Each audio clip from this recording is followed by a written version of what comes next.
Alert Weather with Cassie Campbell is sponsored by St. Francis Healthcare System.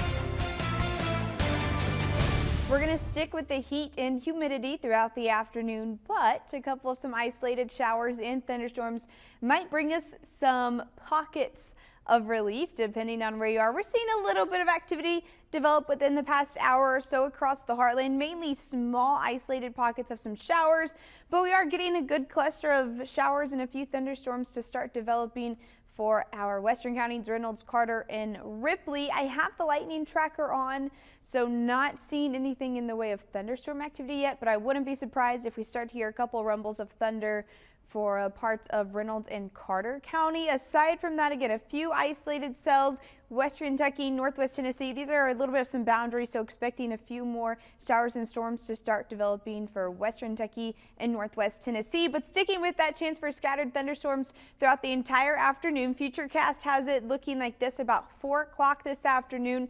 A few isolated cells, southern Illinois, western Kentucky, and then some clusters of some more thunderstorms developing over, Reynolds, Carter, Ripley, Iron, Madison, a little bit more in southeast Missouri. That will continue to push east late afternoon, early evening. So expecting quite a bit of widespread scattered storms. So not everyone will see that rain today, but there is a chance to get caught under a heavy downpour, some thunder and lightning, even some gusty winds throughout the afternoon. Overnight into tomorrow morning, looking mostly dry to start off Wednesday morning. By the time we get to the afternoon, the chance for some more bubbly summertime storms will be possible throughout the afternoon and into Wednesday evening. As for the heat impacts, overall pretty average right now, minor to moderate for that heat that's lingering overhead today, tomorrow, and Thursday. Stay in that minor category. As we head towards the weekend, we'll get some high pressure to start building in, and as that happens, that's going to increase our humidity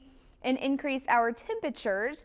So your weekend is going to see a little bit more of some heat impacts. That is increasing us to that level 4 out of 5 for Saturday and Sunday, with a bit more major impacts possible. Highs today in the low 90s, but again, that's going to feel closer to about 95 to 100. Planning for this evening, we'll see temperatures gradually dropping down to those mid 70s late tonight. Low 90s continue through the work week, feeling between 95 to about 100, dropping down to those low 70s at night. Now we are looking mostly dry as we head towards the weekend. Once we get past Thursday, we really start to dry out and heat up even more, expecting it to feel closer to about 100 to 105 for those heat indices throughout the weekend, and then we'll bring back those rain chances this time next week.